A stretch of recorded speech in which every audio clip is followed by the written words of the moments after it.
I'm gonna be honest. I think Cursed might be our least played map this season. Absolutely, I wouldn't disagree with you.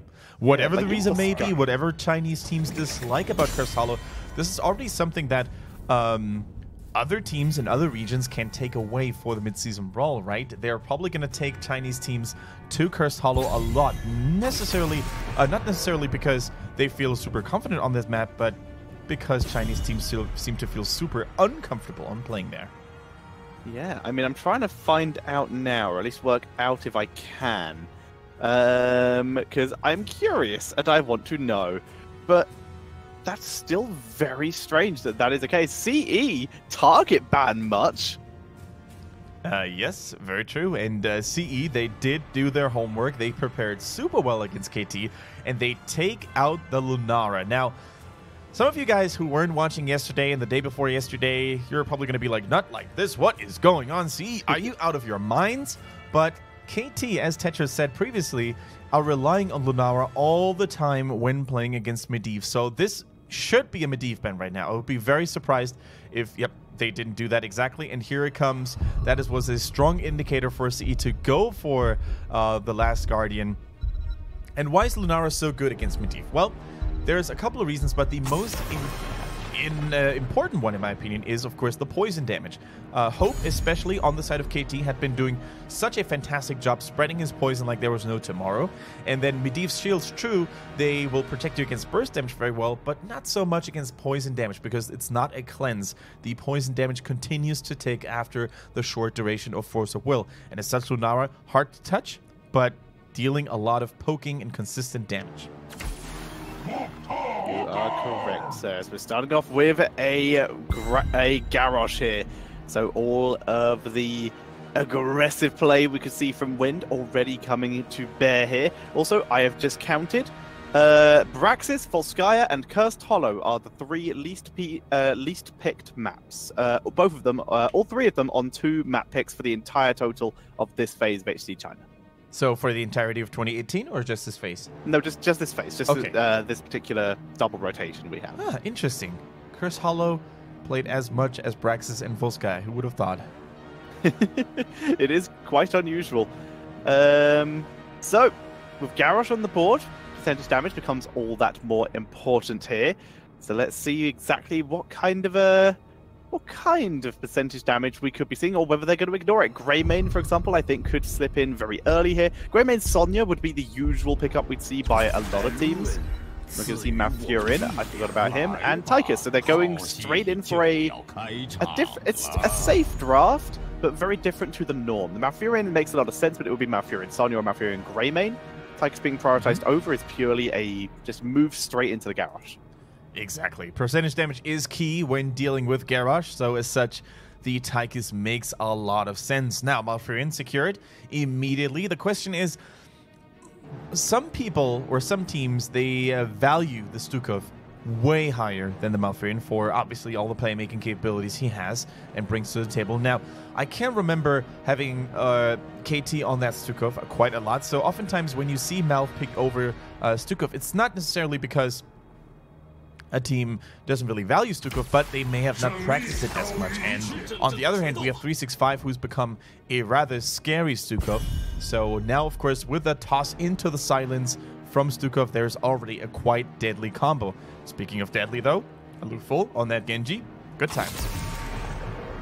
Junkrat banned out as a potential second assassin, so he could run, with Junkrat pinging in grenades and lowering the health bars of the members of KT for Genji to come in for the kill. See, either they respond, they have a very mobile assassin who needs to stay unlocked down, so they ban out the best single target lockdown assassin at the moment in the form of the Varian. Not sure if you guys saw it there in the bottom half of the screen on the webcam. We saw CE being very happy about this draft up to this point. Looks like everything is coming according to plan. The Junkrat ban, of course, is a dedicated KTY ban, because KTY is still a player that needs to lock down his hero, and he's been doing admirably well on that Junkrat. And let's face it, Junkrat and Garrosh in the same team is super annoying to play against. You have one knockback combo already with the Garrosh toss, and then you could even go for another one with a Junkrat mine, and that is so much mayhem, so much chaos that many teams are not willing to face it. Some point. We see Malthael coming in. Another percentage damage here. They don't even attempt to steal away a Sonya first. They just know what they want. So they go straight in for the Malthael. Double percentage damage. Anti-healing as well against Stukov. It's a solid start here for KT. They are single track minding this for very good reason. Yep. With a Diablo as well. They have the second, third most tanky tank coming in here, considering they have the majority of percentage damage in the game at this point. Yeah, and speaking of percentage damage, of course, you can't forget about Diablo either, right? At 13 and 16 with yes, exactly. The devastating charge, the domination double slam against walls. That is going to be a very dangerous situation, even for a Garrosh to face. Yeah. So this is looking quite scary right now for KT. Not only do they have a lot of shutdown for the Garrosh, but also do they have quite some combo potential there. The Entangling Roots, we have Apocalypse in the mix there as well. We have a potential Tormented Souls, and as such, we see a little bit of Jaina and Sonya. Jaina, well, she is good at kiting Tychus, good at kiting Diablo as well, as long as she's out of range of his abilities. And Sonya is very stable, and with the exception of Malfurion, who probably won't go Twilight Dream anyways because it's China, and Diablo, there's not really a lot of stuff that counters Sonya right now. There are 2 to 3 potentially spell shields on the side of KT. True. I have a slight issue with that, the fact that all of their damage is ability power, and they bring in another hero who can take a spell shield. Thrall comes in as their final pick here, and that's interesting. Thrall in the group, obviously, to try and gain stacks. If you're going to stand together for Stukov heals, you're going to stand together for my lightning. That's a pretty cool idea. There's not a huge amount, no, I'm not too keen on the Jaina because of the fact that there's going to be a lot of absorbing her damage, but the whole point is she's just there to slow them down, make the fights last longer so that Sonya can do her thing, so that Genji can eventually do his thing. I expect Genji will probably go a Shuriken build for this exact reason, but there is very little backline dive potential outside of Diablo and Malthael that could really punish Jaina, and with Stukov, I think she's probably going to be fine, so I'm leaning towards CE here. I think CE's draft could work. It's definitely going to require a little bit of expertise, though.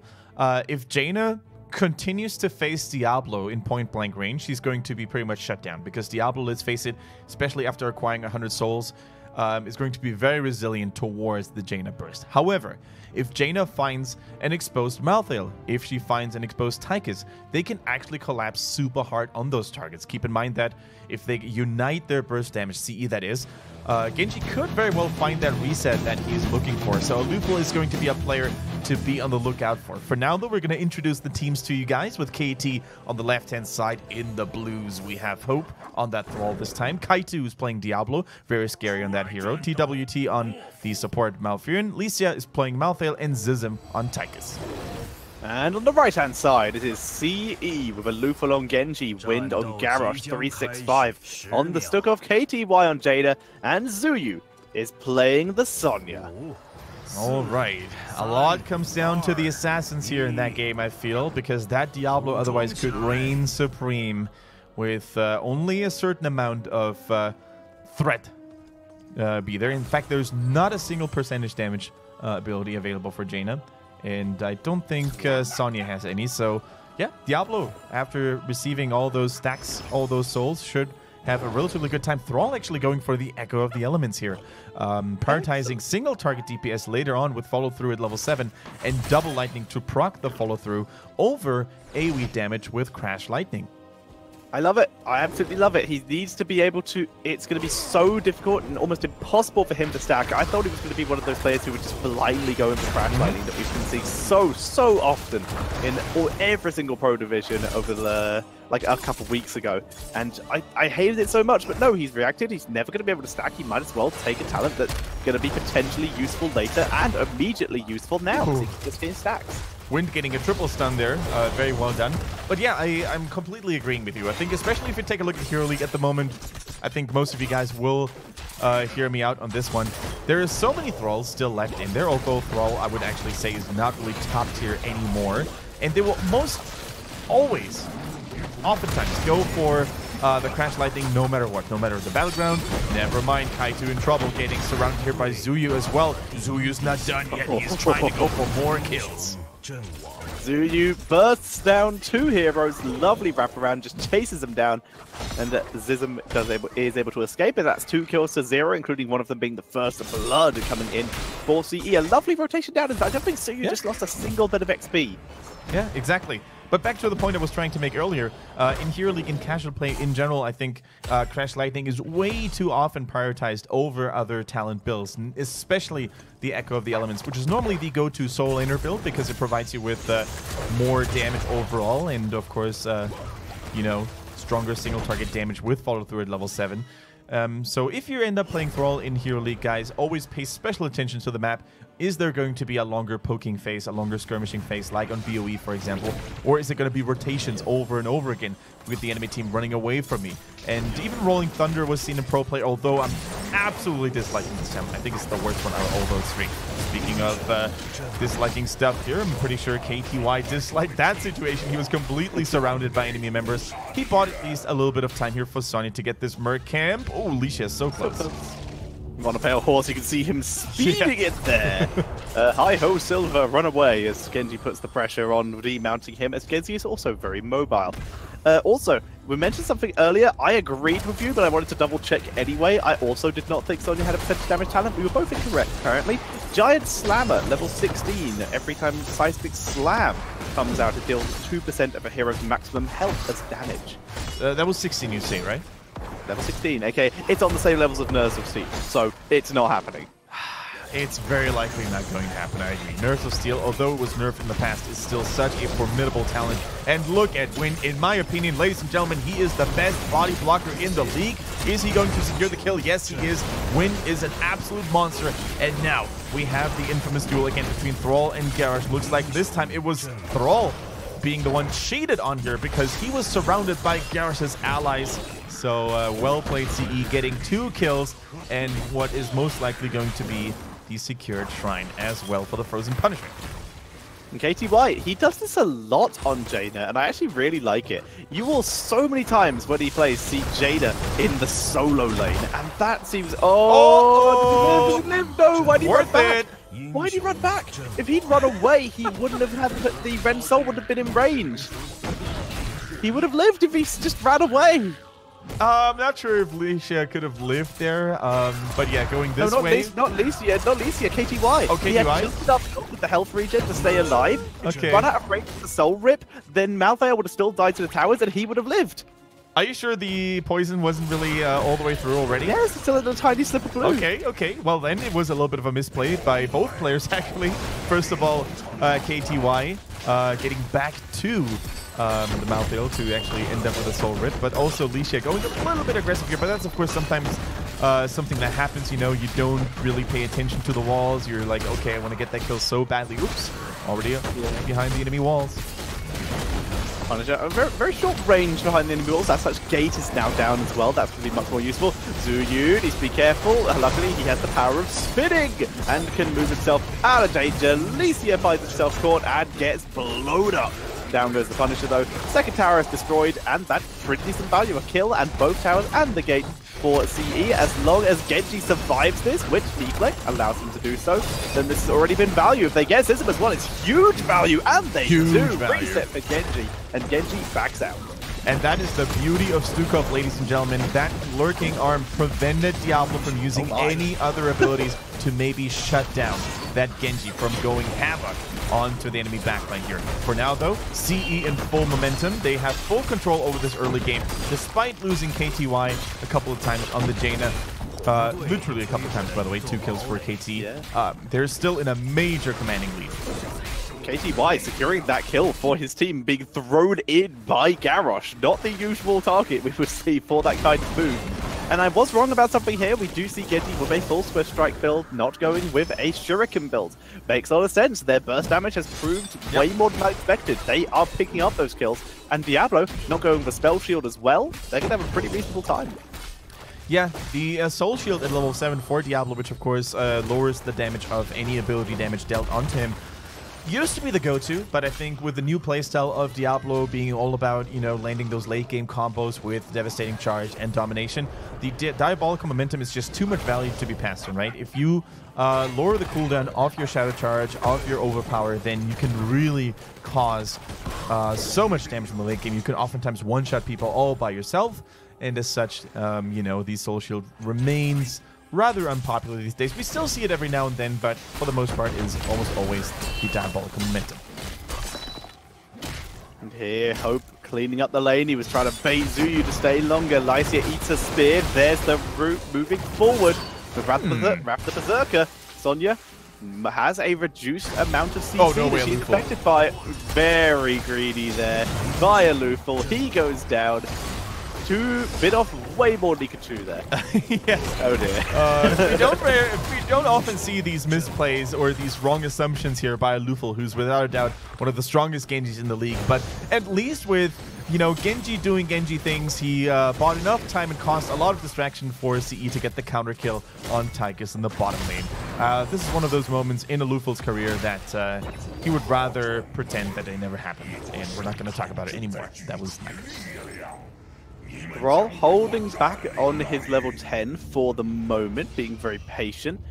Both would work here. I would potentially prefer to see Earthquakes due to the fact Jade is going to be slowing his team. He might as well slow back as opposed to the hard engage and then have them not run away far enough. But the burst damage from Sundering could be a pretty big deal to try and take out that Jaina before she can Ice Block or something similar, which took off perhaps. Yeah, exactly. Sundering is also a very safe choice to, you know, interrupt Stuka from a large distance from channeling the Lurking Arm. In the meantime, we see an engagement coming through. Sure, Lurking Arm goes through, and it's Earthquake after all. And already so much damage onto Garrosh. He ends up getting popped as well. Earthquake APOP combo, but it's not enough here as Alufal barely, though, cleans up. Nice dash to avoid Thrall picking up the final part of the kill there. It's a 2 for 2. Right now, I really thought CE had control of this fight, but now they're finally going to be able to take out Kaitu. Hope is now even further out of position as he gets massive shoved away. Scissor. Was that enough? Oh, that was enough! That was so close. If that way Genji's here, he gets it! There we go, Alufal picks up the kill. That was back and forth with the poison enough to kill him. Grabs the fountain. The weighted pustule would have been enough to kill him. He dodged it, but then Genji, that's a little bit harder to dodge. As we see Zuyu continuing to push in. Now they finally, having grabbed the fountain, move back onto the bottom. All right, Alufal making up for the mistakes that he had shown us a little earlier here, getting kill after kill, and the fight is not done just yet. 365 gets flung to safety here by Wind. As they move forward, looking for Lycia and a Hope potentially, and when Hope dies, there's very little left for them to do. Lycia will go down as well here, and TWT, he will escape. Nice route to prevent anyone chasing him any further, but it's going to be the objective, and bottom fort going down. Zuyu just takes out the fort anyway. Yeah, and what a throw that Water Elemental, by the way, using his using the body of it to intercept those fort shots for a little longer so that Sonya Zuyu could take down that fort altogether. So nice moves coming out here by CE, overall dominating that early game. 35, 36, 7 skeletons, and here goes yet another Punisher. This is going to be the purple one, and the purple Punishers, they are the most lethal ones around because not only do they offer great damage, but also great zoning overall. Genji needs to go to safety. That would have been the worst case scenario for CE to start this push with their main assassin being gone. They are now here though, all 5 members of CE and all 5 members of KT. Odin is dropped as commitment. Wind just becomes the forward line here. For anyone who comes too close, they will be punished. Diablo is thrown in and deleted here. Alufal gets the reset, but not even enough damage to kill anyone else. Diablo went down so fast, they weren't even able to deal with damage. Nice route by Jaina. 365 flies in for good measure, and they're able to pick up yet another kill here. And CE, once they take down this keep, which is going to take a little bit longer, they get Zizum as well. But once they've taken down this keep, they may be able to go for the core here with that many kills. I am pretty sure they're going for the core here. The boss is still sitting at 60% health. Lufel is just tearing things apart left and right with that massive shove. Throw had nowhere left to go. And, you know, with staggered deaths all across the board, Kaito isn't even trying to save that core. He wants to save his KDA, and KT is falling to the hands of CE, who take this game 1 in spectacular and very dominant fashion. That is what we would have expected. Very well played.